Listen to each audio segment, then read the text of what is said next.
தமிழ்ச்சுவை வலையொலிக்கு உங்களை அன்புடன் வரவேற்கிறோம்.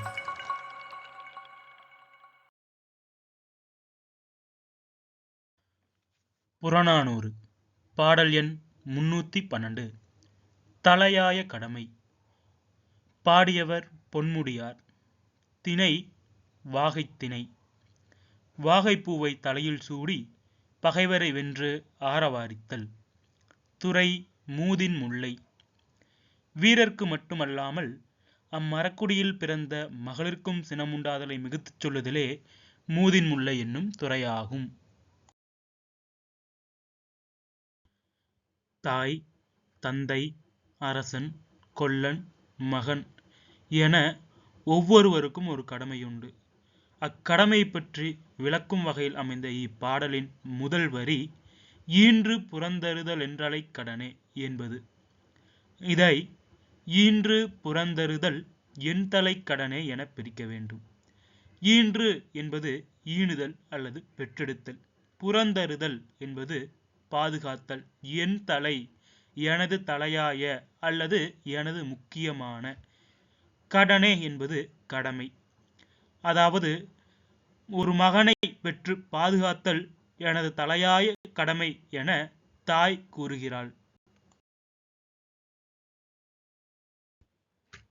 சான்றோன் ஆக்குதல் தந்தைக்கு கடனே. சான்றோன் என்பது அறிவு மற்றும் ஒழுக்கத்தில் சிறந்தவர்களை கூறும் சொல். ஆக்குதல் என்பது மாற்றுதல். தந்தைக்கு அவரை சான்றோனாக மாற்றுதல் யாரென்றால் தந்தை. கடனே கடமை. அதாவது மகனை படிக்க வைத்து அறிவு மற்றும் ஒழுக்கத்தில் சிறந்தவனாக விளங்க வைத்தல் தந்தையின் கடமை. வேல் வடித்து கொடுத்தல் கொல்லர்க்கு கடனே. வேல் ஆயுதமாக பயன்படுத்தக்கூடிய வேல். வடித்து என்பது செய்தல். கொடுத்தல் என்பது செய்து கொடுத்தல்.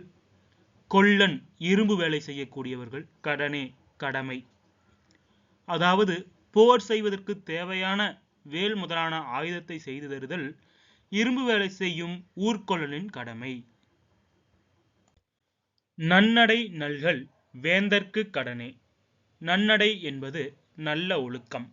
நல்கல் செய்தல். வேந்தர்க்கு வேந்தன் என்பது அரசன். கடனே கடமை. அதாவது அந்த மகனை நன்னடத்தையில் ஒழுக்கம் சிறந்தவனாக அல்லது ஒழுக்கம் உள்ளவனாக விளங்கச் செய்தல் ஒரு அரசனின் கடமை.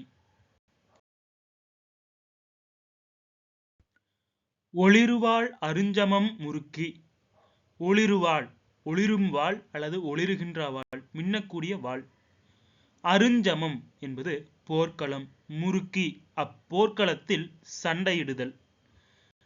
மின்னுகின்ற வாளை கொண்டு போர்க்களத்தில் சண்டையிடுதல்.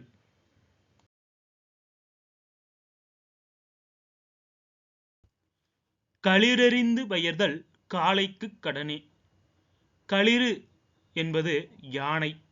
எறிந்து என்றால் கொன்று. பெயர்தல் திரும்பி வருதல். காளை காளைக்கு வீரமானவன் அந்த மகனை சொல்லக்கூடியது. கடனே அந்த மகனுக்கு உண்டான கடமை. அதாவது போர்க்களத்தில் யானையை கொன்று வெற்றியுடன் திரும்புதல் காளையாகிய அந்த மகனுடைய கடமை. ஒவ்வொருவருக்கும் ஒரு கடமை உண்டு. அவ்வகையில் யார் யார் என்னென்ன கடமைகளை செய்ய வேண்டும் என்று மகனை பெற்ற தாயொருத்தி கூறுகிறாள்.